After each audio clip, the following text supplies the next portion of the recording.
Bonjour, c'est Amal Cosma et je suis ravie de t'accueillir pour cette nouvelle mini-série de références petite enfance, le podcast qui interviewe les pros de la petite enfance. Le but de ce podcast est de te partager leur passion, leur parcours et d'en apprendre un maximum sur les métiers de la petite enfance.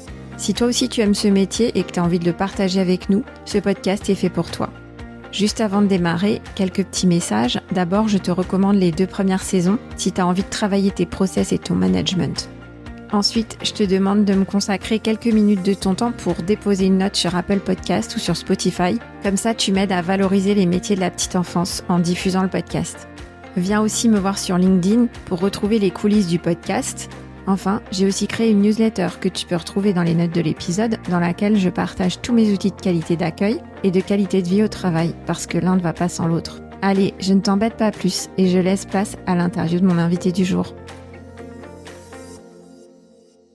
Aujourd'hui, Catherine, ça n'a échappé à personne, c'est la crise dans notre secteur, dans la petite enfance. Alors, est-ce que vous pouvez nous dire comment vous, à votre place qui est très centrale dans l'information des pros de la petite enfance, comment vous vivez la crise actuelle ? Alors, je ferai bien un petit retour en arrière. Je dirais qu'il y a eu quand même 2-3 éléments qui ont amplifié la crise actuelle, qui couvaient, puisque la réforme des services aux familles, elle n'a pas toujours fait l'unanimité. Il y a, je pense à Pas de bébé à la consigne, notamment, qui disait attention à la qualité, etc.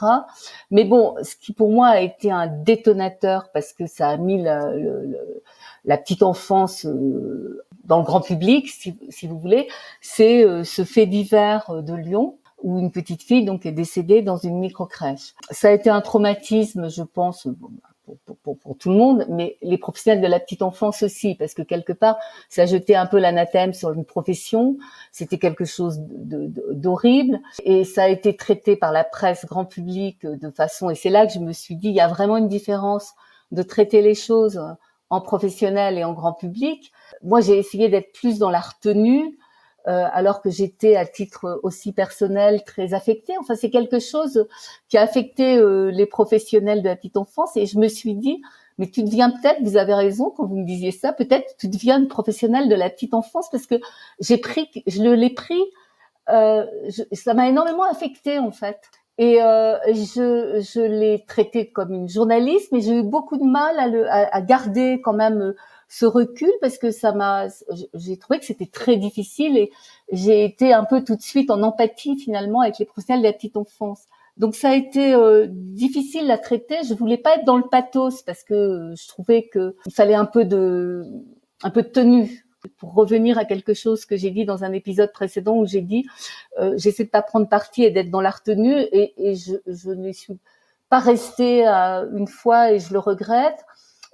J'ai réagi assez vivement à un communiqué d'un syndicat de professionnels de la petite enfance sur cette affaire de Lyon, parce que j'avais été choquée sur la façon dont ils le traitaient, et je pense que du coup je suis sortie de ma réserve, et peut-être que le côté tout simplement humain, maman, grand-mère, je sais pas, tout ça c'est un peu mêlé, et je le regrette, parce que c'était pas la peine, et ça a créé des tensions bêtement. On s'en est expliqué depuis. Je continue à penser qu'il aurait fallu un petit peu plus de décence, mais je regrette d'avoir pris parti bêtement. C'était pas le moment. Mais ça a été quelque chose de très très important. Et pareil sur le rapport IGAS, j'ai été gênée de la façon dont mes confrères de la presse grand public l'ont traité. Évidemment, les faits de maltraitance, c'est épouvantable, inadmissible, et tout a été dit là-dessus, et je le partage. Néanmoins, je trouve que le rapport IGAS, le plus important, c'est cette phrase où on dit que d'un point de vue systémique, la qualité d'accueil n'est pas au rendez-vous dans les lieux d'accueil.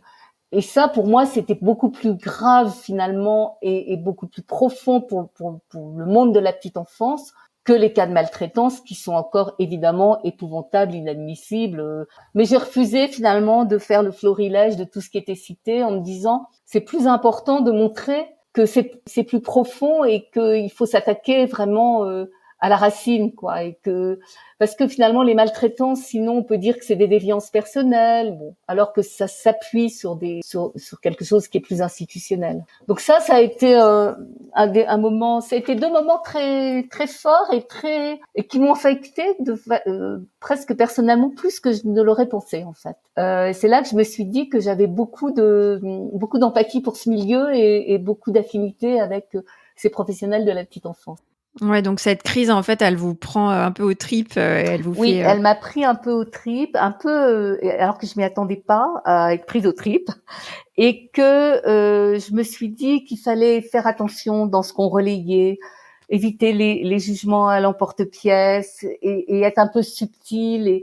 Et par exemple, on parle des cas de maltraitance. Et il y a quand même quelque chose qui est rarement dit, c'est que dans ce rapport IGAS, on a demandé aux professionnels: est-ce que dans votre carrière, vous avez rencontré des cas de maltraitance? Il y en a 2200 qui avaient rencontré. Mais ça ne veut pas dire que en 2023, il y a eu 2200 cas de maltraitance. C'est pas excusable pour autant, mais c'est une nuance qu'il était, à mon sens, importante de donner et qui n'a pas toujours été donnée. C'était, en gros, on maltraite tous les enfants. Il y a eu 2200 cas de maltraitance cette année en France. Je trouve qu'il y a quelque chose d'ingrat aussi quand on est dans la presse professionnelle, quand il y a des grands événements comme ça, et évidemment quand ils sont dramatiques, parce que vous savez que dans nos métiers, on dit c'est pas les trains qui arrivent à l'heure qui nous intéressent, mais c'est les trains qui déraillent. Donc effectivement, quand il y a un gros événement et qui en plus il est dramatique, voilà, la presse, on se jette un peu dessus. Et du coup, tout d'un coup, on a l'impression, nous, qu'avec notre information un peu raisonnable, on n'existe plus. Et du coup, je trouve que c'est un peu dur parce que je me dis, quand même, nous, on soutient le secteur, on parle du secteur tout au long de l'année. Et là, tout d'un coup, on voit nos interlocuteurs être super contents d'être à BFM, d'être à l'IB, etc. Et nous, tout d'un coup, si on les appelle, oui, on nous parle, mais enfin bon, nous, c'est habituel. C'est dur, ça a été un petit moment aussi où je me suis dit, voilà, c'est un peu ingrat d'être dans la presse professionnelle. Oui, et il y a cette rigueur aussi qui fait que vous n'avez pas voulu entrer dans le côté un peu spectaculaire. Et ça, c'est moins vendeur, en fait, que la presse un peu plus à scandale. Oui, et après, ou pas à scandale, je dirais la presse grand public, qui est moins spécialisée, donc voilà, quand on fait un papier par mois ou par trimestre, forcément, c'est pas pareil que quand on fait des articles tous les jours sur un sujet. Ouais. Ok. En tout cas, cette crise, elle vous touche en plein cœur et elle vous fait réaliser à quel point vous êtes attaché à nos pros de la petite enfance. Voilà, et même là, je piaffe comme les autres en attendant les mesures du service public de la petite enfance. Je me dis alors, ça va sortir là. Alors nous on est dans les starting blocks. On est dans les starting blocks. Non, avec cet espoir effectivement que les annonces soient pas déceptives et qu'il y ait vraiment un coup de boost donné à la petite enfance, parce qu'il y a des gens formidables qui attendent que ça. Il y a un moment, il faut passer à autre chose et permettre, d'aller un peu plus loin. Oui, alors cette crise, elle aura permis une vraie prise de conscience. Et aujourd'hui, on a vraiment le sentiment d'être un tournant. Oui, alors une prise de conscience, mais c'est quand même dommage qu'il faille des crises comme, des événements comme ça pour qu'il y ait une prise de conscience. C'est vrai que les professionnels le disaient depuis longtemps. C'est vrai qu'il y a des principes de réalité aussi. Et c'est vrai qu'il y a cette tension actuellement, et je ne sais pas d'ailleurs comment le gouvernement va s'en sortir entre le qualitatif et le quantitatif. Il y a un moment de mener les deux de front. Je pense que ça va être très compliqué. Je ne vois pas comment. Oui, il y a une vraie frustration déjà, comme vous dites, de se dire, mais ça faisait longtemps qu'on le savait sur le terrain, qu'on savait qu'il y avait des problématiques de qualité au niveau institutionnel, au niveau systémique, comme vous dites, et en même temps de se dire, mais il faut qu'il y ait des drames pour que ça bouge. Quelle est l'origine finalement de nos problématiques? Est-ce que c'est un problème de moyens? On sait que dans une crèche, c'est les dépenses en personnel, c'est 80% des dépenses. Donc oui, je pense il y a des problèmes de moyens. Après, il faudra trouver effectivement du personnel. Donc on tourne en rond avec l'attractivité des métiers.